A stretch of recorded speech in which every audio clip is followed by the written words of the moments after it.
தம்பி இறங்கி, தம்பி இறங்கி, ப்ளீஸ் ப்ளீஸ் இறங்கி.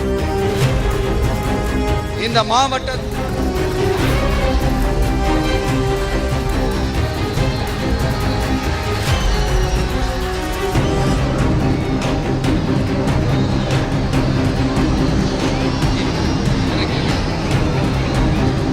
தம்பி இறங்கி, தம்பி இறங்கி, ப்ளீஸ் ப்ளீஸ் இறங்கி.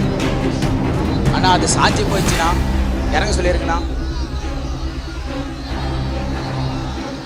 விஜயண்ணா சாஞ்சி போச்சுண்ணா, அது இறங்க சொல்லியிருக்குண்ணா.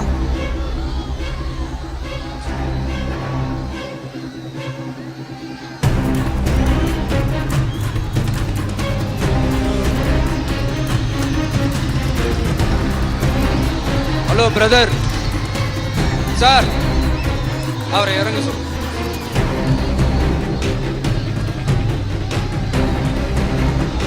சிம்பிளா நம்மளுடைய விஷன் என்னன்னு சொல்லணும்னா, ஏழ்மை வறுமை இல்லாத தமிழகம், குடும்ப ஆதிக்கம் இல்லாத தமிழகம், ஊழல் இல்லாத தமிழகம், உண்மையான மக்களாட்சி, மனசாட்சி உள்ள மக்களாட்சி. என்னடா இவன் வந்ததுல இருந்து கேள்வியா கேக்குறான், இவன் வந்தா என்ன செய்வான்னு கேக்குறீங்க, அதானே? தீர்வை நோக்கி போறதும் தீர்வை காண்றதும் மட்டும்தான் நம்ம டிவிக்கோட லட்சியமே. நம்மளோட தேர்தல் அறிக்கையில இதுக்கான விளக்கத்தை ரொம்ப தெளிவா சொல்லுவோம். ஆனா அதுக்கு முன்னாடி அதை செய்வோம் இதை செய்வோம் இந்த பொய்யான வாக்குறுதிகள்லாம் எப்பவுமே கொடுக்க மாட்டோம்.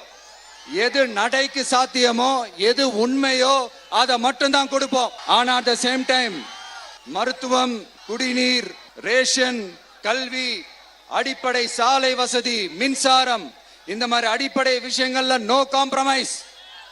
பெண்கள் பாதுகாப்புல, சட்டம் ஒழுங்கு பாதுகாக்கிறதுல நோ காம்ப்ரமைஸ். கிட்டத்தட்ட நானு நீங்க எல்லாருமா சேர்ந்துதான் இவங்க நல்லது செய்வாங்கன்னு நினைச்சு தேர்ந்தெடுத்தோம். ஆனா நீங்க பாத்தீங்கன்னா, தேங்க்யூ, ஐ லவ் யூ,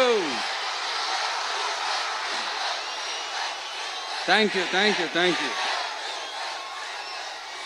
நீங்க பாத்தீங்கன்னா ஒரு 505 தேர்தல் வாக்குறுதிகளை நமக்கு தமிழ்நாட்டு மக்களுக்கு கொடுத்தாங்க. அதுல எத்தனை வாக்குறுதிகளை இந்த திமுக கவர்மெண்ட் நிறைவேற்றிருக்கு? முக்காவாசி வாக்குறுதிகளை கூட நிறைவேற்றாம எல்லாத்தையும் நிறைவேற்றிட்டோம் இப்படி கொஞ்சம் கூட மனசாட்சியே இல்லாம இப்படி கதை விடுறீங்களே மை டியர். வேணாம் வேணாம் வேணாம் வேணாம். உங்களுக்கு தான் ஆசையா பாசமா கூப்பிட்டா பிடிக்க மாட்டேங்குது.